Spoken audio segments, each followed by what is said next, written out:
कितना सुंदर कहा है। जब जिंदगी बहुत संघर्ष में चल रही हो, बहुत दुख का जीवन चल रहा हो, बहुत कष्ट का जीवन चल रहा हो, बहुत कष्टमय जीवन चल रहा हो, तब शमी के 5 पत्ते, शमी के 5 पत्ते एक दुर्वा के साथ एक अक्षत चावल का एक दाना, वो भी हल्दी में भिंगोया हुआ हो या केसर में भिंगोया हुआ हो,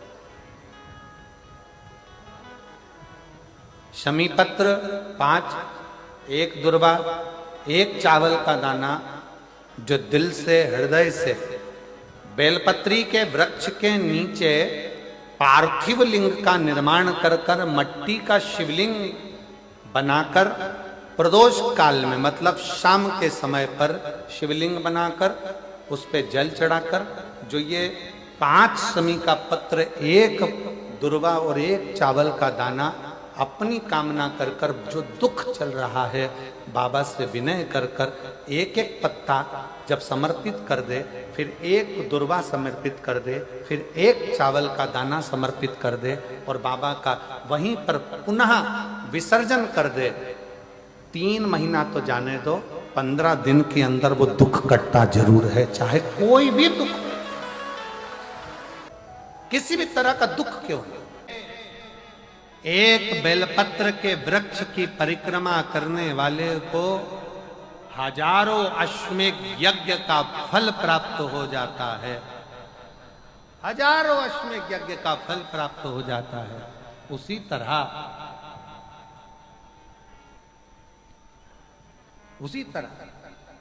एक पार्थिव लिंग का निर्माण करने वाले को, मिट्टी का शिवलिंग का निर्माण कर कर पूजन करने वालों को 12 ज्योतिर्लिंग के शिवलिंग के दर्शन का पुण्य फल प्राप्त। बहुत ध्यान लगाकर सुनिएगा। एक बेलपत्री और उस बेलपत्री में एक चंदन की बिंदी और एक अक्षत का दाना मात्र रखकर भी अगर शिवालय पर चढ़ा दी जाती है, एक बेलपत्री, एक चंदन का बिंदी, और चंदन फिर निवेदन करेंगे। आज के जमाने में तुम लोग सब घिसा घिसाया, पड़ा पड़ाया, डब्बी का सामान ले लेकर, वो नहीं, चंदन की मुठिया रखो, थोड़ा सा भी घिसो, जरा सा भी घिसो, उसकी एक बिंदी और एक चावल का दाना, जब हम भगवान देवादिदेव महादेव को समर्पित करते हैं, अपनी कामना कर कर समर्पित करते हैं, तो निश्चितता है, पुराण की कथा कहती है, शंकर भगवान उसका फल शीघ्र प्रदान कर देते हैं। भले आपने कुछ करा ना करा, उसका फल तुम्हें मिल जाए। में जाना, लोटा भरकर जल समर्पित करना, और कभी तुम्हारे जीवन में अगर तुमको लग रहा है कि मैं दुखों से पीछा छूट ही नहीं रहा, तब उस जगह पर बेलपत्री के मध्य भाग में पीला चंदन, ये जो पत्ती है और ये 2 पत्ती हैं, ये बड़ी पत्ती और ये बीच की जो 2 पत्ती हैं, इसके बीच में जो डंडी का भाग रहता है, जो बीच में डंडी का जो भाग है, बड़ी पत्ती और ये 2 छोटी पत्ती के मध्य में जो डंडी का भाग है, उस डंडी के भाग में पीला चंदन और एक अक्षत पीला, शंकर भगवान को आप अगर प्रदोष काल में समर्पित कर रहे हैं, तो ये निश्चित है कि धीरे धीरे कर कर वो दुख समाप्त होगा, वो दुख कटेगा ही।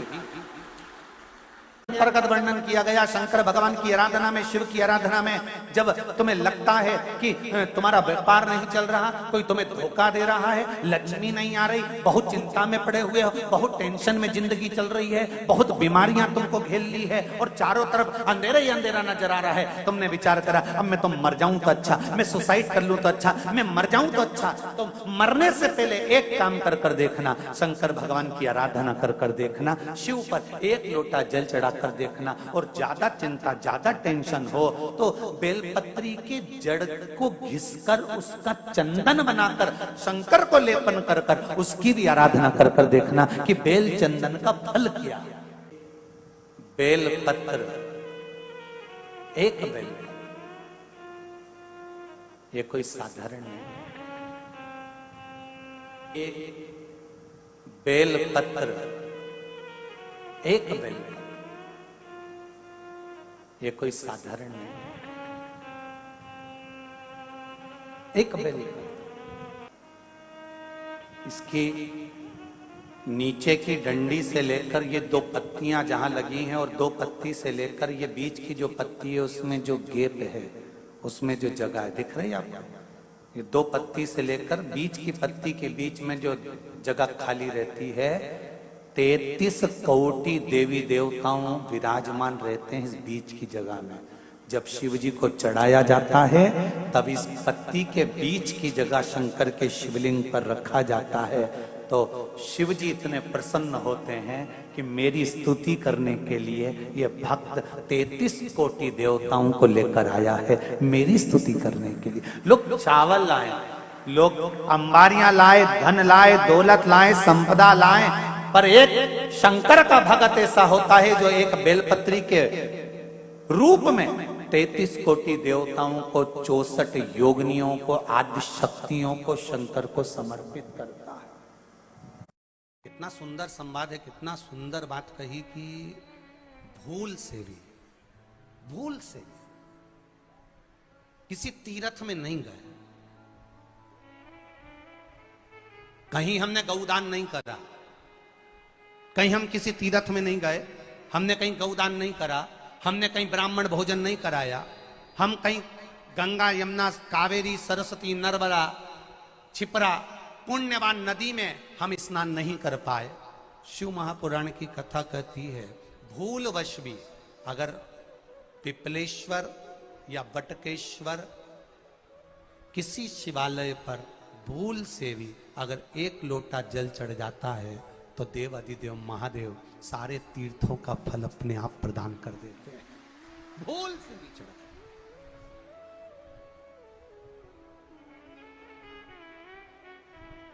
एकांतेश्वर महादेव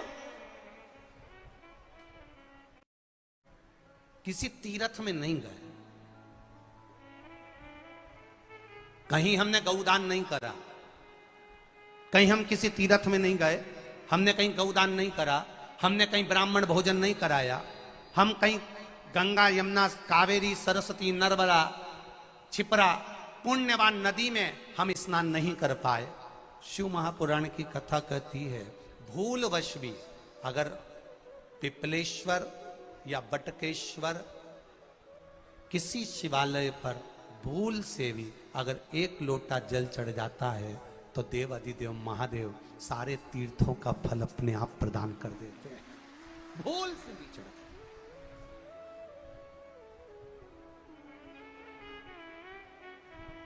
एकांतेश्वर महादेव जो कि एकांत में बैठा हुआ है, एकांतेश्वर महादेव अकेला बैठा है अलमस्त होकर। आप जा रहे हो गाड़ी लेकर, आप 4 व्हीलर गाड़ी में जा रहे हो, ट्रैक्टर में जा रहे हो, ट्राली में बैठकर जा रहे हो, क्रूजर में बैठकर जा रहे हो, 2 व्हीलर गाड़ी में बैठकर जा रहे हो और एकांतेश्वर महादेव का मंदिर दिख गया, कोई एकांत में, भले उसका नाम नहीं मालूम तुमको कि कौन सा महादेव, पर अकेला बैठा है जंगल में, वृक्ष की छांव में, एक ओटले पर, कोई दीवार नहीं, कोई जाली नहीं, कोई गेट नहीं, श्री शिवाय नमस्तुभ्यं, जल समर्पित श्री करती थी। शिवाय और शास्त्र कहता है कि नमस्तुभ्यं। शंकर के मंदिर में अगर एक लोटा जल कोई एक परिवार का व्यक्ति भी समर्पित कर रहा है तो समझ लेना कि वो अपनी 71 पीढ़ी को पार लगा रहा है। वो अकेला नहीं, 71 पीढ़ी को पार लगा रहा है। शिव महापुराण की कथा कहती है जब बच्चा गर्भ में आता है, माता के गर्भ में जब संतान आती है और माता के गर्भ में जब संतान रहती है, उस 9 महीने में स्त्री नारी अगर कहीं शंकर के मंदिर के सामने से निकल जाए या शिवालय का जल स्त्री को मिला हो या शंकर भगवान का कोई प्रसाद या शंकर भगवान का कोई नाम जाप या शंकर भगवान का कोई मंत्र जाप उस स्त्री के कानों में पहुंच जाए तो जो गर्भ में बच्चा होता है वो बच्चा शंकर की कथा तक या शिवालय तक उसको बिना बोले ही वो अपने आप चला ही जाता है, पहुंच ही जाता है। उस गर्भ में रहने वाले बच्चे को भगवान शंकर के मंदिर के सामने से भी कोई गर्भवती स्त्री निकल कर चली जाती है तो उसका भी फल उसको प्राप्त हो जाता, उसका भी फल उसको प्राप्त हो जाता। और वो फल साधारण नहीं होता। क्यों? बेलपत्री को जब भी चढ़ाया जाता है तो पीछे की डंडी पकड़कर नहीं चढ़ाया जाता। बेलपत्री को चढ़ाने के लिए मध्य भाग को, जैसे यह बेलपत्र होता है तो इसका मध्य की जो डंडी होती है, मध्य भाग होता है बेलपत्री का, तब मध्य भाग को पकड़कर हम भगवान शंकर को बेलपत्र समर्पित करते हैं। कोई भी बेलपत्र ऐसे नहीं चढ़ाता कि डंडी पकड़ के चढ़ा दिया, फिर पीछे की डंडी पकड़ के चढ़ा दिया, फिर पीछे की डंडी पकड़ के चढ़ा दिया, फिर डंडी पकड़ा, फिर चढ़ा दिया ना। मेरे देवादिदेव महादेव को जब भी बेलपत्र चढ़ाया जाता है तो मध्य भाग,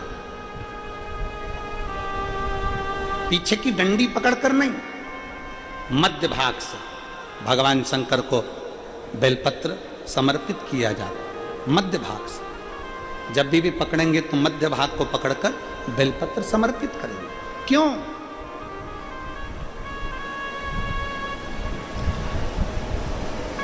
क्योंकि हमने भगवान शिव को मध्य भाग पकड़कर इसलिए समर्पित करा कि ये केवल बेलपत्र का मध्य भाग नहीं है मेरे शंभू, मेरे हृदय के मध्य भाग को मैं आपके चरणों में समर्पित कर रही हूं। मेरा दिल, मेरा हृदय, मेरा चित्त मैं आपको दे रही हूं। मध्य भाग एक विश्वास के साथ दे रही हूं। इतनी सुंदर बात नंदी ने कही है।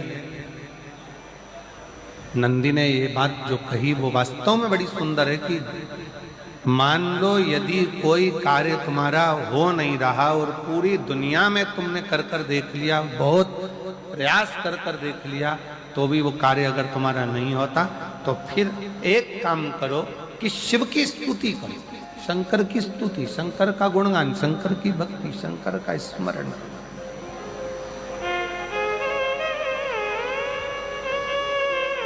फिर शिव की स्तुति करिए, शंकर से विनय करिए, शंकर से निवेदन करिए, शंकर का गुणगान करिए।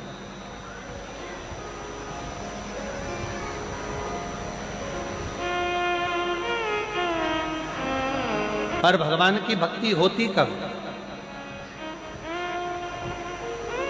जितने आस्था चैनल पर कथा सुन रहे हैं, जितने फेसबुक यूट्यूब पर कथा सुन रहे हैं, जितने पंडाल में बैठकर शिव भक्त कथा को रसपान कर रहे हैं, उनसे निवेदन करूंगा कि शंकर की भक्ति होती कब है, शंकर का स्मरण कब होता है, शंकर की भक्ति कब होती है, शंकर की कथा सुनने में मन कब लग सकता है, जब अपने भीतर की अभिमत्ता, अपने भीतर का अहम, अपने भीतर का अहंकार, अपने भीतर की आसक्ति, अपने भीतर का काम, अपने भीतर की तृष्णा जब दूर हो जाए तो समझो कि आप शिव में मन लगा बैठे।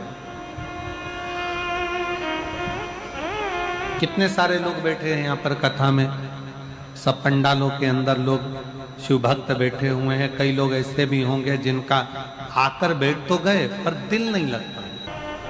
दो जल व्यक्ति के जीवन को बदलते। कितने जल? जम के बोलो जरा। दो जल। एक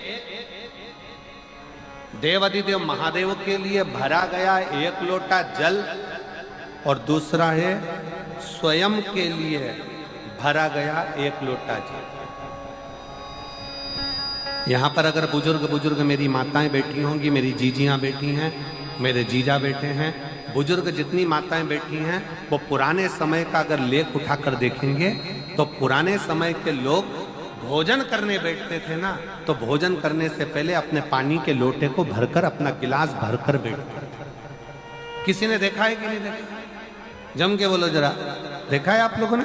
पुराने समय के लोग जब भोजन करने बैठते थे, पुराने समय के लोग जब भोजन करने बैठते थे तो अपना पानी का गिलास, अपना पानी का लोटा पहले भरकर आसन लग जाता था। बहू आसन लगा देती थी, बहू खाना बना देती थी, घर की पत्नी खाना बना देती थी, भोजन बना देती थी, घर के लोग भोजन दे देते थे। थाली कोई भी लगा कर ला के दे, थाली कोई सजा कर ला कर दे, पर घर का जो व्यक्ति खाना खाने बैठता था, भोजन करने बैठता था, वो अपना पानी स्वयं भर कर बैठता। चले ना चले क्या फिकर, चले साथ तो खूबसूरत सफर तेरी राहों में। अब आज के जमाने में रंग लगे दुनिया के लोग कहते हैं मैं दुकान चला रहा हूँ, दुनिया के लोग कहते हैं मैं घर चला रहा हूँ, दुनिया के लोग कहते हैं मैं ये कर रहा हूँ। तुम अपना खुद का पानी भरकर तो बैठ नहीं रहे और कह रहे हो कि घर चला रहा हूं। स्वयं का एक गिलास पानी व्यक्ति नहीं भर पा रहा। कितना सुंदर कहा है महाराज जी, बहुत सावधानी से सुनिएगा। 2 जगह का जल व्यक्ति के जीवन को बदल देता है। एक शिव के लिए भरा गया जल और दूसरा स्वयं के लिए भरा गया जल। स्वयं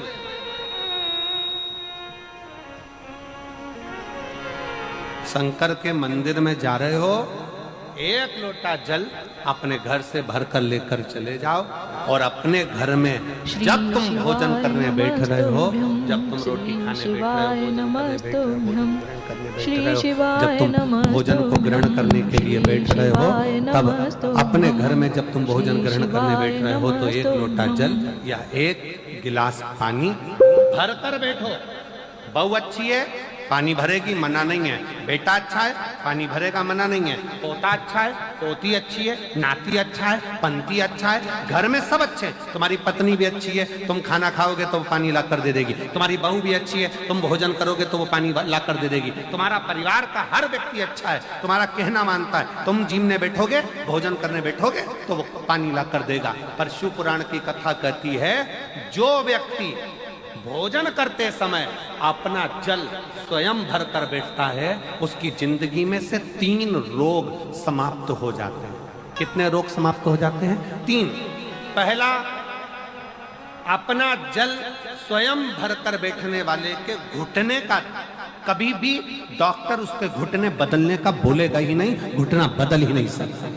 स्वयं का जल भर कर बैठे। दूसरे नंबर पर, जिसकी रीढ़ की हड्डी में कमर से लेकर कंधे तक जिसकी हड्डी में दर्द होता हो, या जो सुबह सुबह सोकर उठता हो और उसके कंधे दुखते हो या पीठ दुखती हो। दूसरे नंबर का रीढ़ की हड्डी का दर्द। और तीसरे नंबर का, डॉक्टर को दवाई खा खा कर परेशान हो गए और आधा सिर का रोग, भुकुटी, ये भौएं दुखती हो, सिर दुखता हो, ये कान के पास का दर्द होता हो, तो अपना भोजन करते समय अपना पानी स्वयं भर कर बैठो।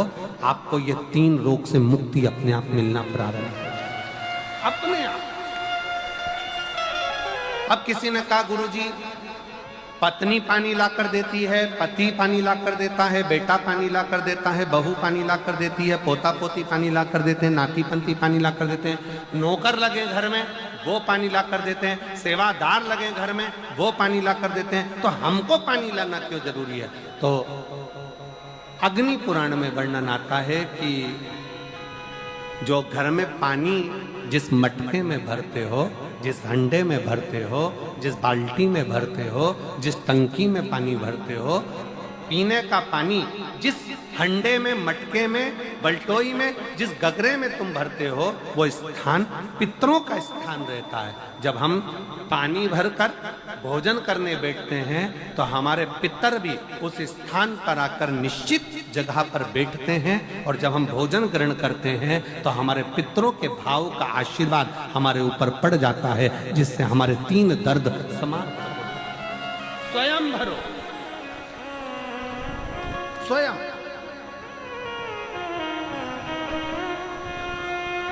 अब आज का जमाना इतना विचित्र है कि नौकर चाकर, परिवार, घर इतना बड़ा हो गया। आज के जमाने में कोई सोफे पे से उठना पसंद नहीं करता, वहीं से आवाज लगा देते हैं, ला मेरा भोजन लगा दे, रोटी लाओ। रोटी आई तो मालूम पड़ा पानी ला कर रखा बहू ने। वो बहू ला देगी, बहुत अच्छी है, बहू बेकार नहीं है, बहुत अच्छी है, बेटी बहुत अच्छी है, ला देगी पानी, भोजन भी लाएगी, पानी भी लाएगी, सब कुछ लाएगी।